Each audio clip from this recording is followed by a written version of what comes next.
Assalamualaikum warahmatullahi wabarakatuh. Selamat bergabung di channel kami. Jangan lupa untuk subscribe, like, share, dan komen.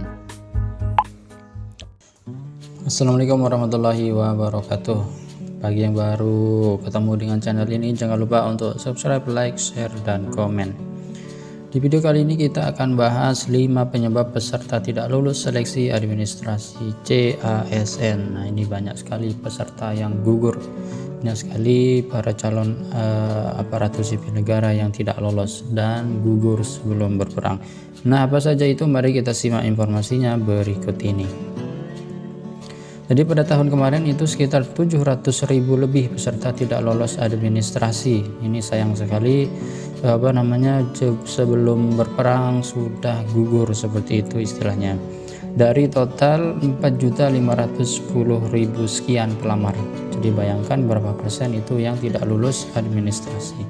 Nah, bagi Bapak Ibu yang sedang persiapan seleksi P3K tahun 2022, mohon perhatikan berbagai syarat yang ditentukan oleh instansi. Nah, kita cek dari salah satu kementerian, yaitu Kementerian Agama. Ia menyebutkan bahwa paling tidak ada 5 alasan terbanyak peserta dinyatakan TMS atau tidak memenuhi syarat. Nah, apa saja itu?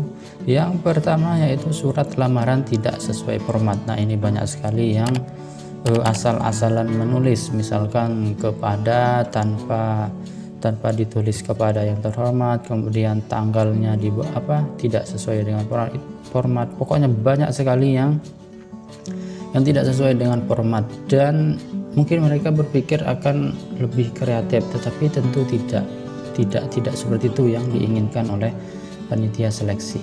Jadi mohon perhatikan dengan betul titik, koma, huruf dan lain-lainnya. Kemudian yang selanjutnya yaitu surat pernyataan tidak sesuai format. Nah, ini nih, padahal sudah jelas-jelas ditentukan, tinggal mengisi nama, kemudian tempat tanggal lahir, kemudian instansi yang dilamar, tetapi ada saja beberapa orang yang kreatif dalam tanda kutip, dia mengisi sesuai dengan keinginannya. Jadi ini bisa menyebabkan tidak lulus seleksi administrasi. Kemudian yang ketiga, penggunaan satu materai untuk 2 atau dokumen. Nah, ini kacau banget ini.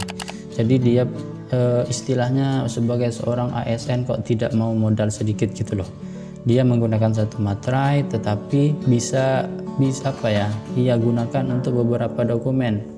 Mungkin pertama dia tempel, kemudian dia scan, habis itu dicabut, tempel lagi, kemudian di scan. Nah, itu kan tidak benar. Itu bisa mencoreng. Kalau misalkan nanti lulus sebagai seorang PNS kan itu nilai moralnya kan tidak patut.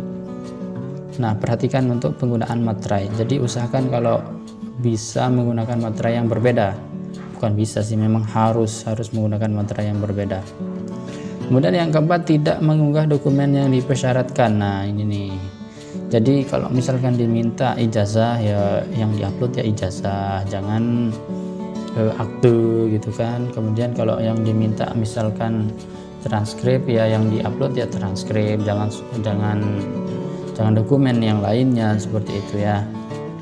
Kemudian yang terakhir itu dokumen tidak asli atau salinan. Nah, ini nih. Jadi karena mungkin malas mencari dokumen yang ada di tumpukan lemari itu tuh, jadi punyanya ya yang seadanya aja, yang di scan atau yang diupload. Ini kan tidak benar seperti itu. Nah, itulah 5 alasan terbanyak atau kesalahan terbanyak para peserta dalam seleksi administrasi. Mohon Bapak Ibu perhatikan sekali lagi apa yang diminta oleh instansi, silahkan dipenuhi, dan saya yakin jika semua sudah terpenuhi, Bapak Ibu akan lolos. Nah, mungkin itu saja yang dapat kami sampaikan di video ini. Jangan lupa untuk subscribe.